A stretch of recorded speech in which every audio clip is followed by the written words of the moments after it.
Today's show is brought to you by Audible. Please visit audiblepodcast.com/gems for your free audiobook download.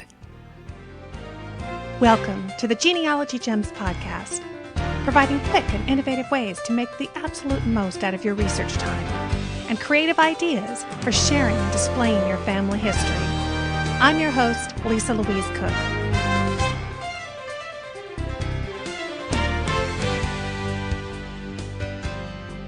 Hello and welcome to Genealogy Gems Podcast episode number 134. This episode is a blast from the past. Now, many of you have asked me about republishing the first 20 episodes of the Genealogy Gems podcast. You may have noticed that they are no longer on the website or in the iTunes feed, and this is for a variety of reasons. First and foremost, I was never happy with the sound quality of the earliest episodes, and after we hit about 100 episodes, storage space became an issue. However, I've been able to remaster these early episodes to remove some of the background noise and boost the volume. They were very quiet.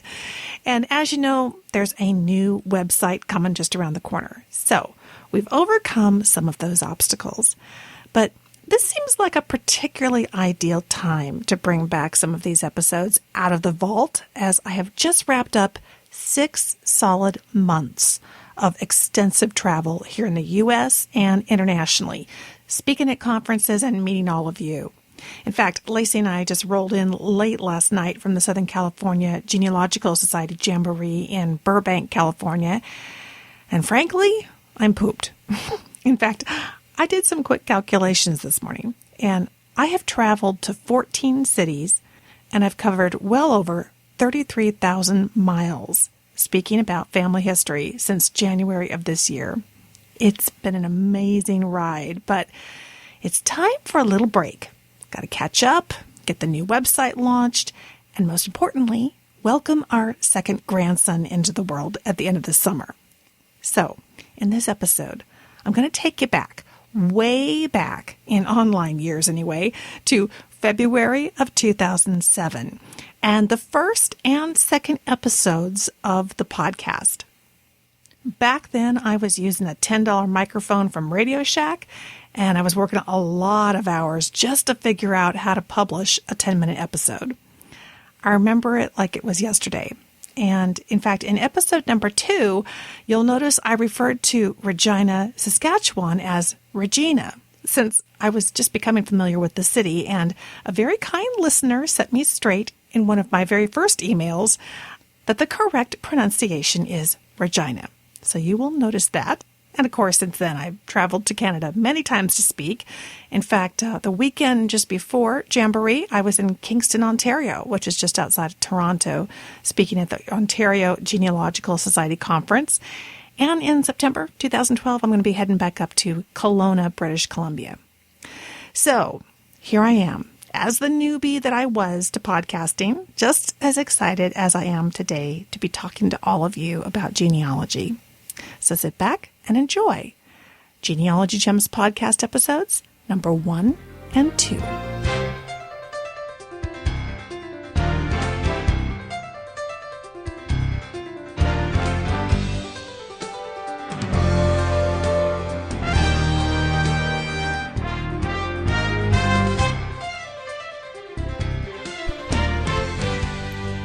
Welcome to Genealogy Gems Podcast.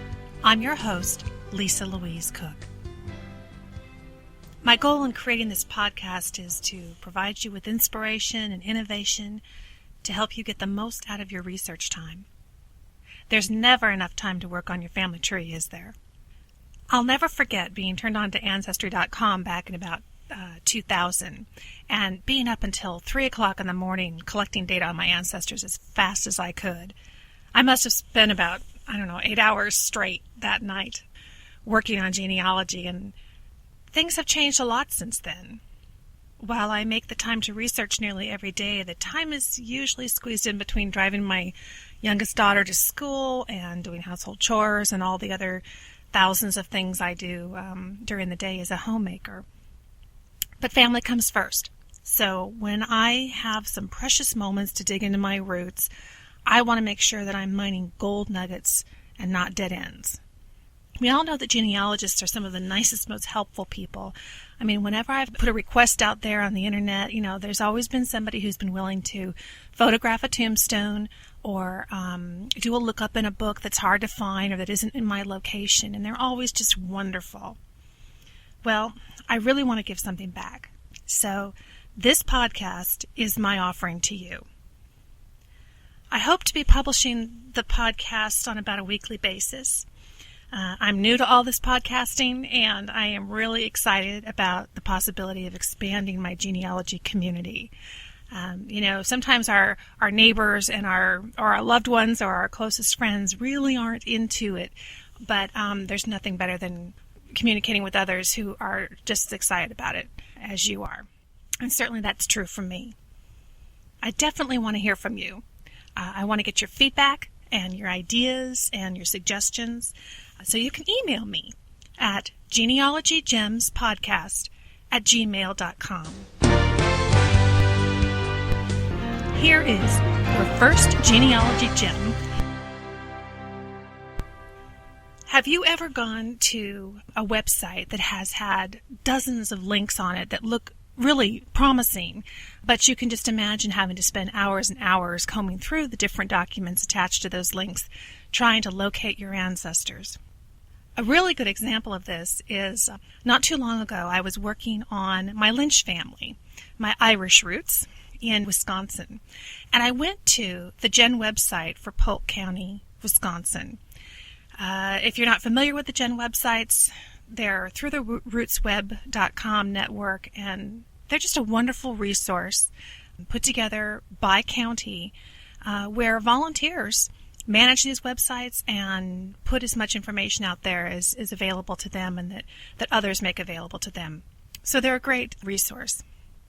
Anyway, so I was looking up the Genealogy Gen website for Polk County, and I noticed there were all these wonderful links, lots of great information on the site, and there was no search engine. Now, obviously, a search engine is that little box that you find at the bottom of the page usually that says search, and you can type in a name or a criteria of what you're looking for, and it will take you to locations within that site that have information that you've asked for. But in this case, there was nothing. So really what I was faced with was hours of slogging through all the different links, clicking on them, going through the pages, looking at my ancestors and hoping to come across something, and hoping that I wouldn't miss an important page, that I missed a link or something. So here is a wonderful gem that I've used that I think is going to save you hours and hours of time and really help you focus in on your search when you come to a website like this. Go up to the URL field to the top of your internet page, your internet browser, and it's going to show you the website location that you're at. Do this from the home page. So I went up there and I clicked so that it highlighted the entire URL for the home page of the Polk County Gen website. And I hit Control-C on my keyboard. What this does, it's a really quick tip for copying any kind of text that's on your screen that you've highlighted. And it puts it on your computer's clipboard so that it's there and you can paste it anywhere you want, into another document, into another program, whatever. So I've Control-C clicked on the URL, which is the address, www.rootsweb, whatever it is. From there, after I've done that and put it on the clipboard, I go to google.com, which of course is just about the most popular search engine out there. In the search box at the top of google.com's homepage, I just clicked on it so that my cursor was in there and did Control-V. This is going to paste the URL from the website that you were previously looking at, that you copied. So in this case now, I have copied into the search box on google.com the web address, the URL address for Polk County's Gen website. Now, press your home key on your keyboard. This takes your cursor to the front of the address that you just pasted in. Now you can type anything that you want. What I did was I typed the name Lynch. So I typed Lynch, hit the space bar once, and then typed the word site, S-I-T-E. as in the site that I want to try to find the keyword Lynch in. Then enter a colon on the keyboard. So now my search criteria in Google.com looks like Lynch space site colon and the web address that I copied in. Hit enter. Wow. I immediately got 3 search results. Now there could have been thousands. If there were tons of Lynches on the Gen website, there would have been thousands. But in this case, there were only 3 locations where my surname showed up on their website. And it looks just like the same search results you'd get on any kind of a Google search. You can click on them. It will take you to that page. And there you find Michael Lynch, my great-great-grandfather, living in East Farmington in Polk County, Wisconsin on the Gen website. Think of the possibilities. This can really speed up your searching of various websites that are out there. And think of the different types of keywords that you could search on. Not just the surname of Lynch, but I can do Lynch +, Farmington, and then space, site, colon, and the website address. And now I'm only going to get a Lynch that's living in Farmington, or that Farmington is mentioned with the name Lynch on the same page.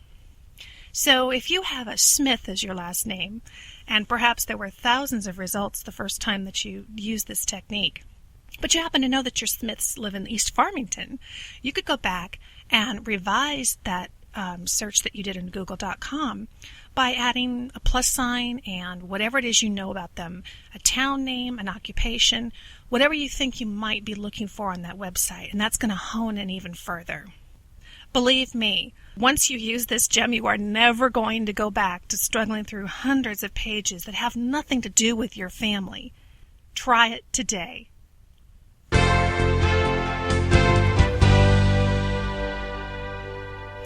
Well, that's it.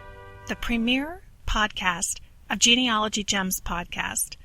I'm really excited. This has been a lot of fun. It's gone by quickly. I'm going to keep them fairly brief because, I don't know, if you're like me, as soon as I hear a really good tidbit, I want to turn off the TV or the podcast or whatever it is I'm listening to and run and go try it myself. And that's what I hope you'll do. When the program ends, run to your computer, give this search a try, and you will be amazed at the results. I hope it brings you lots of wonderful gems. So for now, friend, thanks so much for listening, and I hope that you'll be sure and subscribe to this podcast. You can do that through the iTunes Store or at www.genealogygemspodcast.com. And remember, I definitely want to hear from you. So email me at genealogygemspodcast@gmail.com. And if you like what you've heard, hey, I'd love it if you'd go to the iTunes Store, look at my podcast, and leave a positive review. That would be wonderful. So thanks again for listening. I'll talk to you soon.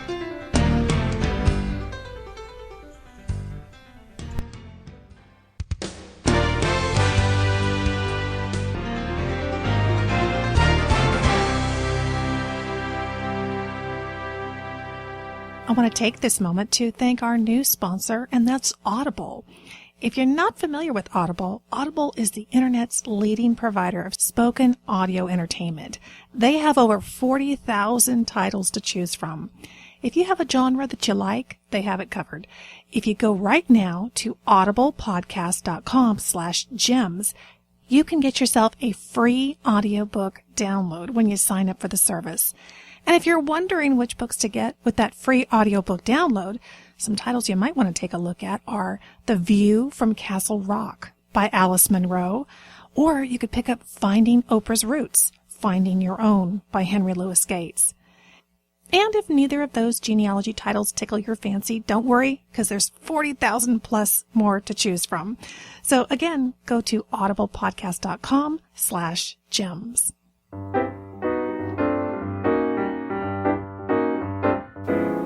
It's here, the new version 5 of the award-winning Roots Magic genealogy software. It makes researching, organizing, and sharing your family history easier and more enjoyable than ever.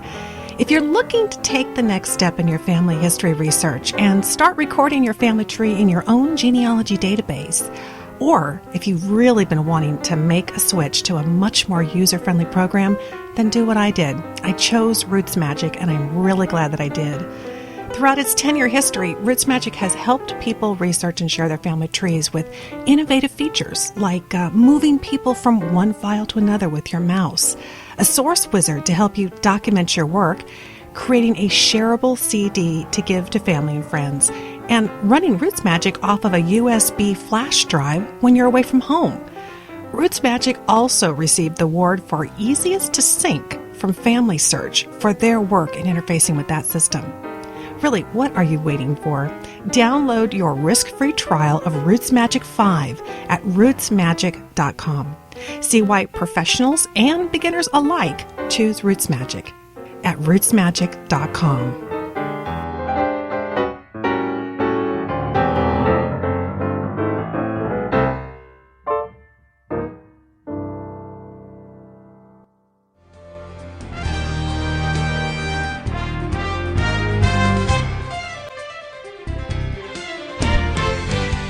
Welcome back. It's been a great week here. I have had so much fun working on this podcast. I'm thrilled that you're returning to listen, and this is episode number 2.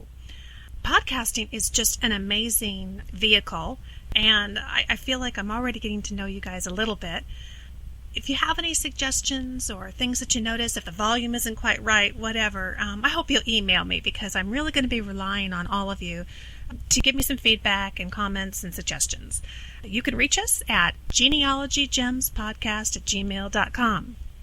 Well, this last week I tried to list my podcast with iTunes. I have been checking every day, breathlessly waiting to see if it's going to be listed, and it looks like they don't necessarily revise or update their website every single day, or at least the iTunes store. So keep an eye out. I'm hopeful that we're going to be listed in there very shortly. Put together a new logo that you should be able to see some artwork, so you'll know you're in the right place. And it will make it much easier to do a subscription to this podcast.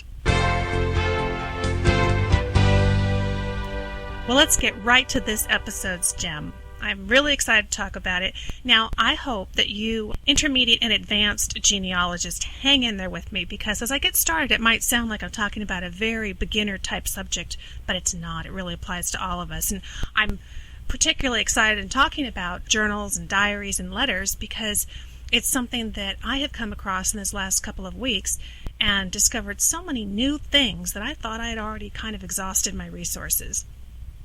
You know, there isn't universal truth that when it comes to where to start with researching your family tree, you need to stick with what you know, which means you start by talking to your oldest relatives before you lose them. And what you find is that not everybody is really a talker. What we forget to ask sometimes is, well, you know, great-grandma, if you're not a talker, were you a writer? And that comes to my number one item, which is to be sure that you have asked for letters and journals, old documents, diaries, anything that family members may have had. Now, this seems like a very simple thing. Oh, just ask. Well, of course I asked.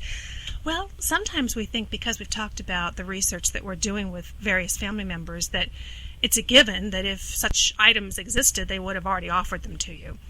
But it's not the case. I'm amazed as over the last 5 and 10 years that I've been working really diligently on my family's research, that these things keep popping up. All of a sudden, you know, as I get the word out that I'm doing the research, I'll get an email or I'll get a call saying, hey, you know, I just found this box of letters. Is that something that you would want? I thought I'd better ask you before I even throw this stuff out. And that is the most exciting type of call. I actually got an email from my mother the other day with some more items that she had come across. So believe you me, things do have a way of crawling out of the woodwork as people are moving and attics are getting cleaned out. But sometimes it's just a matter of we haven't asked. But these letters, journals, diaries, little autobiographical accounts of people's lives, they're out there. And they're in usually a variety of forms. It could be scratched on the back of an envelope, or it could be something formal in a journal. But the number 2 item to really flesh out the most out of journals and letters is to invest time combing through and transcribing them into a digital format. It's nothing fancy. That could simply be a Word document on your PC. But this is something, again, that I didn't do immediately. I certainly had read all the materials that had come my way, but I hadn't necessarily taken the time to stop the research and sit down and actually transcribe the various journals and things that I've been inheriting over the years. I'll go into a little more detail as to the kinds of things that can surface, and certainly what has in my case. After you get done transcribing the document, you want to print it out and get your trusty highlighter pen. This is critical. Don't miss this step. Go through and highlight names, places, dates, anything that's specific, anything that is, more importantly, searchable. In fact, you could even take that a step further and create a search document. I just put a table in a Word document, and I list one by one, row by row, the various dates and names and things that have come up in a particular document, such as a journal. And then I'll have another column that says, here's what where I searched for this item. Here's what I found. Here's the date that I found it. And even have a couple more columns if you want to for future dates that you plan to go back and do a second search. Because remember, the internet is like a living being. It is different every single time you come across it. And that means when you think you've exhausted all of the websites that are out there today, tomorrow somebody else has launched something new and there's more information on that particular topic. So you don't want to miss that. And in future episodes, I will even give you a couple of new gems to do that in a much more slick fashion, making the internet actually feed those new items to you. But keep tuned in because that's in a future episode. But for now, let's talk about searching these different items, the names, the places, the things that you've come across, and finding what's out there and available to you on the web. Now, the best way I know to convey this is to give you a real-life example. One of my most exciting finds recently was I was giving my husband's grandfather's 17-page autobiography that was written shortly before his death, back in the 1980s. Now, I knew that autobiography was out there, but it was a little difficult to get my hands on it, and the last time we went to visit his mom, she was gracious enough to give us the original copy. So when I got home, I went through and I typed this whole thing up so I wouldn't have to mess with the original or have any potential of ruining it. Put that in a nice sheet protector, tucked it in my notebook, and then I worked with my printed out Word document of the transcription. Got my trusty highlighter pen and went through and highlighted every name he named, every place that he named, various dates, that type of thing, and events. So I went out to Google. Of course, that's your first stop, right? And I typed in the Rose Theater, and I put plus Regina. The reason for this is because Raymond Cooke mentions in his diary that he was the orchestra leader at the Rose Theater in the city of Regina in Canada. And this was in about 1914, just a couple of years after he immigrated there from England. And I certainly have done searches in the past for photographs and things of Raymond and have never had much luck. In fact, I know somewhere out there in somebody's attic there's a box full of photographs of him from the very early days, but none of us, at least on our side of the family, have ever come across these items. So I do this search, and I find the city of Regina has just launched a new wonderful archives website. And it looks like their archive department has really taken the ball and run with it. And sure enough, there is a photograph of the Rose Theater staff. I mean, not just a picture of the Rose Theater. This is a photograph, kind of one of those neat Art Deco types where it's got a little oval that's ornately decorated, and there's probably a dozen ovals on this 8x10 glossy, and each one has the portrait of somebody who worked on the staff at the Rose Theater. And wham, there he is, Raymond Harry Cooke, and it says his name underneath on a little label. And I was just excited. I don't know about you, but sometimes when I find something that looks like it's just going to be amazing, I'll just jump up and I have to walk away from it for a second and just digest the fact that I found it. And then I'm looking at it online. So I went back and I'm looking at the various faces and I'm quickly scanning it into my computer and printing out a copy. I got real excited and I went and I showed it to my husband. And as I'm pointing out Raymond, I noticed an adorable little gal in the oval next to him. And it's Isabel. Actually, her name is listed as Belle Osborne. And this is his sweetheart, the woman that he married and was married to for over 50 years. She actually played in the orchestra as well. I should have known that. I read the journal, but I was so excited looking for Raymond that I didn't even think about Belle. And there she was, the earliest picture I've ever seen of her, with her soft brown hair and those big eyes, and she's a very shy gal. You can just tell by looking at her, very demure. And Mr. Dashing Raymond Cooke had won her heart, and there's some wonderful stories in his autobiography about how they courted each other. Since finding this wonderful large photograph or image online of the Regina Rose Theater staff, I got to see the faces of his friends, his co-workers, and I got in touch with the city archives. They were marvelous. They were, frankly, they were thrilled that somebody out there had taken advantage of the site, had made good use of it, that their efforts were not in vain, and I made sure to let them know how very, very much I appreciate it. But it turned out that she had access to all kinds of other records for the city and was able to do about a 15-year sweep of all the cemetery burials as well as all the city directories for me. I mean, it's a gold mine. And I was able to determine when I believe his father passed away based on when he just all of a sudden disappears from the city directories. It gives me at least a good place to start. She also confirmed that he wasn't buried in Regina.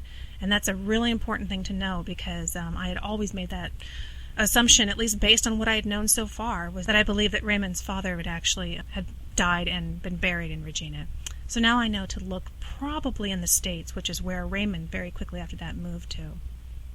So as you can see, finding these items out of a journal can lead you to all other kinds of paths and exciting ventures. My grandmother on my mother's side was not only a talker, as you can see that runs in the family. She would have loved podcasting, but she was a writer too, and she wrote probably about 8 years worth of journals from the 20s to the 30s, documenting her junior high, high school, and early married life. And this, too, has just been amazing. I actually started out because I couldn't jump on transcribing them right away. I actually hired my daughter's friend who loves to type, was taking a typing class and needed a little extra help. And I paid her a little wage that would make it worth her while, and she typed the first 2 diaries for me. There is a gem. Access the teens in your life. If you don't have teenage kids, go to the local high school and find out. You could probably do a posting in the Career Center for somebody who's looking for a little bit of part-time work they can do at home. Or you could even check with the local typing class and see if somebody wants, to earn extra credit or something. Whatever, just be creative. But know that even if you don't have the time, somebody out there does, and it wouldn't cost you too much to access them.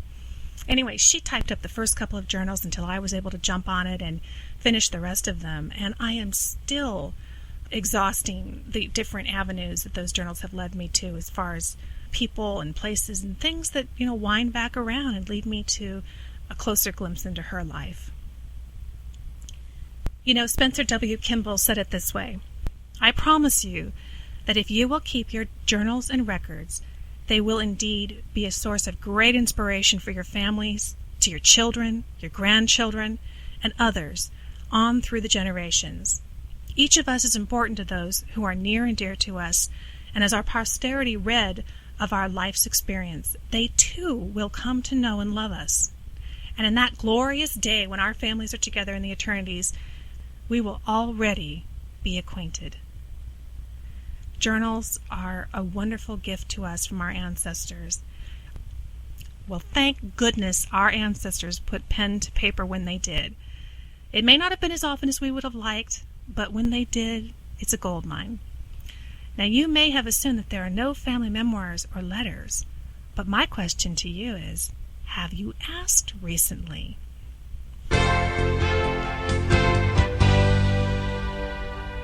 Well, thanks for joining me. I really hope that this week's genealogy gem has inspired you.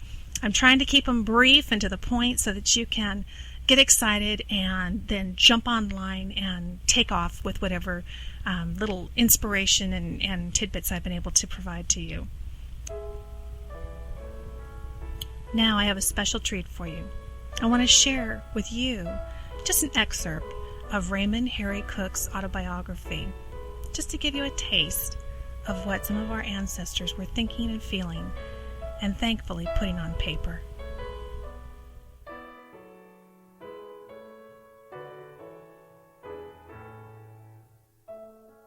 Relatives on my father's side. My dad's father was named Henry Cooke. Like my father, he left school when he was 12 years old and went to work. He could not write and always signed documents with an X. He was, however, an excellent carpenter. I do not know anything about his wife's name or family, but used to enjoy visiting them both when they lived in Brampton near Huntington, England. She was a typical grandmother, chubby and so jolly.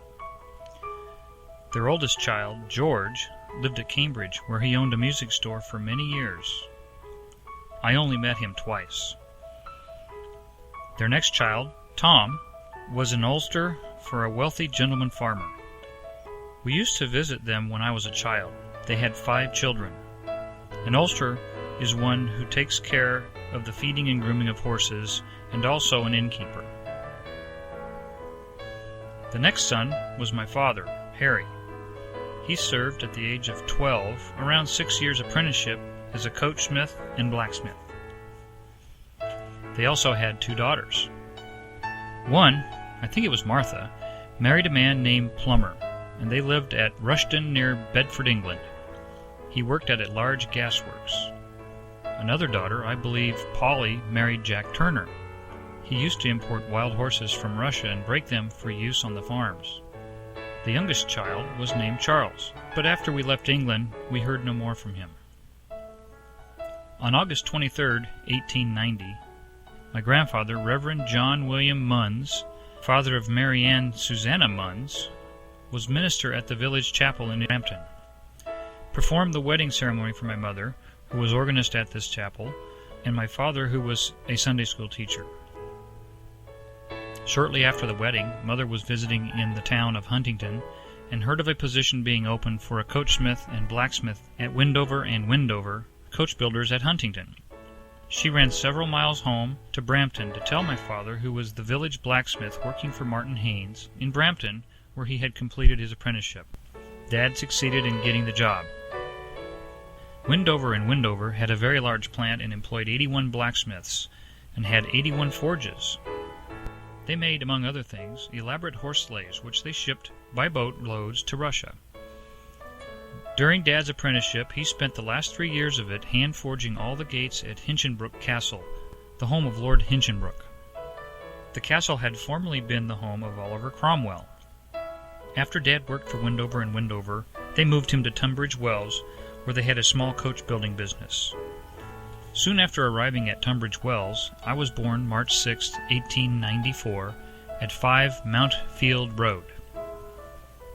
It was quite close to the center of town and only a short walk to the theater where all the big plays, light operas, etc. performed. To supplement Dad's wages, Mother used to rent a room occasionally to some of the actors.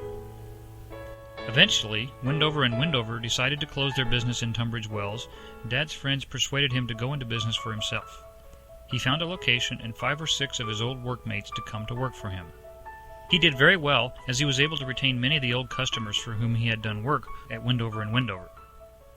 One customer in particular was Sir David Solomons.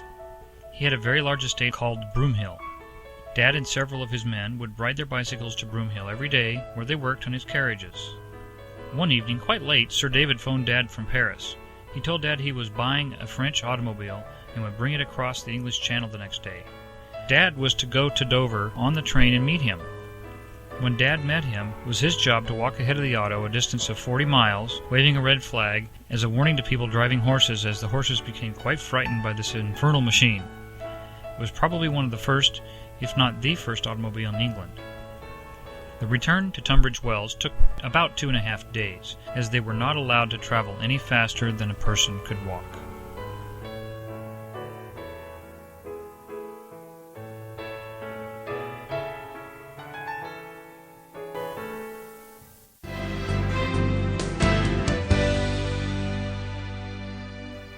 I hope you've enjoyed this blast from the past. of Genealogy Gems Podcast episodes number 1 and 2. The next episode coming up a little bit later in June of 2012 is going to be a brand new episode, so stay tuned for that. Of course, we got the newsletter that'll be coming out. If you're not already signed up for the newsletter, head to genealogygems.com and sign up for the free newsletter. You're going to get a free ebook with that too, so that's always nice. And of course, one of the ways that you can continue to support this free podcast, keep making it possible, is by using our Amazon link at our website. Just head to genealogygems.com anytime you're thinking about doing online shopping. And if you start your search in our Amazon search box, everything that you purchase while you're online shopping, we're going to get credit for sending you there. Doesn't cost you anything extra, but it helps support and make this free show possible. So thanks so much for keeping us in mind as you're doing your online shopping. I hope that you enjoy your next week or two. I'm going to head out into the garden and pick some of the boysenberries. They are ripe and they are falling off the branches. Life keeps going even when you're on the road. So until next time, thanks for listening, friend. I'll talk to you soon.